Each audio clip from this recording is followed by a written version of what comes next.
সাইডে চর পড়ে এখন এই দিক দিয়ে চলে গেছে।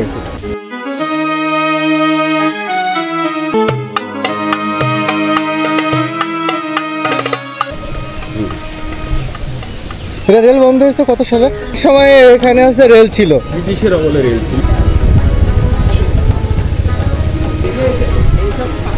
পাথরের রেল মানে হার্ডিং ব্রিজ তৈরি হওয়ার আগে ওই সময়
বয়স কত হলো?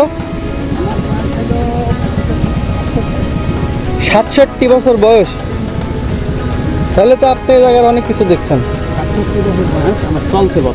বর্তমান হ্যাঁ আচ্ছা, আর এখন হয়ে গেছে বেঁকা। ও মানে আগে ছিল এই দিক দিয়ে সোজা, আর এখন হয়ে গেছে এরকম বাঁকা। মানে ওই সাইডে কি চর পড়ে গেছে? ওই সাইডে চর পড়ে এখন এই দিক দিয়ে চলে গেছে।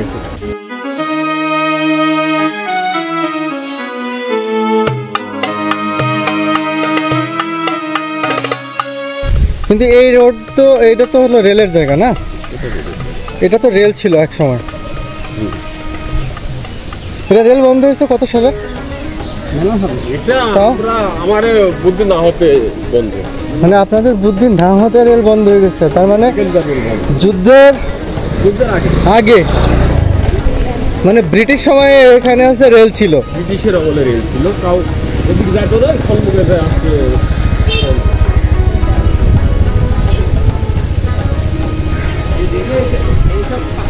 পাথরের রেল ও আচ্ছা আচ্ছা, মানে এই পাথরগুলো এই রেল লাইন এই মানে ট্রেনে করেই নিয়ে আসা হয়েছে। এই পাথর ঘাটের যে পাথর সেই সময় ব্রিটিশ আমলে যখন ওই মানে হার্ডিং ব্রিজ তৈরি হওয়ার আগে ওই সময় এই ট্রেনে করে এই পাথরগুলা এই পাথর ঘাটে নিয়ে আসা হয়। এই যে লাইন, এই লাইন এই এদিক দিয়ে কি ট্রেন ভেড়ামারা যেত? মানে রায়টা স্টেশন হয়ে ভেড়ামারা, পরে এই ট্রেন এই লাইনটা প্রথম বন্ধ হয় ব্রিটিশ সময়, এবং তারপরে আস্তে আস্তে রায়টা স্টেশনটা বন্ধ হয়ে যায়।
এই জায়গায় যে পাথরটা, এই জায়গায় পাথর ফেলানোর উদ্দেশ্য ছিল একবারে কি? নিচে থেকে পাথর ফেলা।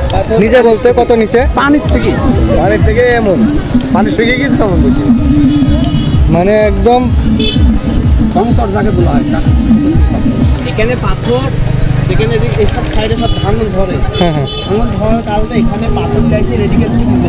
এই সাইডে আগা পুরো সব পাথর না, না, এই side বাদ দেওয়া লাইন ছিল, ট্রেনের লাইন থেকে এখানে পাথর সব ছিল, ট্রেনে করে নিয়ে আসলে এখানে পালা যায়। আচ্ছা আচ্ছা। তখন থেকে পাথর ঘাটলাম। পাথর এখানে ও। কতটা নিচু আছে বলা যাবে না। মানে কত নিচ পর্যন্ত পাথর আছে এটার কোনো বলা যাবে না। Finally পাথর ঘাট এই থেকে নাম, মানে এটা থেকে পাথর ঘাট শুরু এটা নাম। পাথর ঘাট। পাথর ঘাটের ঘাটি শেষ মাথা, এটি পাথর ঘাটের শেষ মাথা। রায়ঘাট থেকে চলে গেলে পাথর ঘাটের এই শেষ মাথা।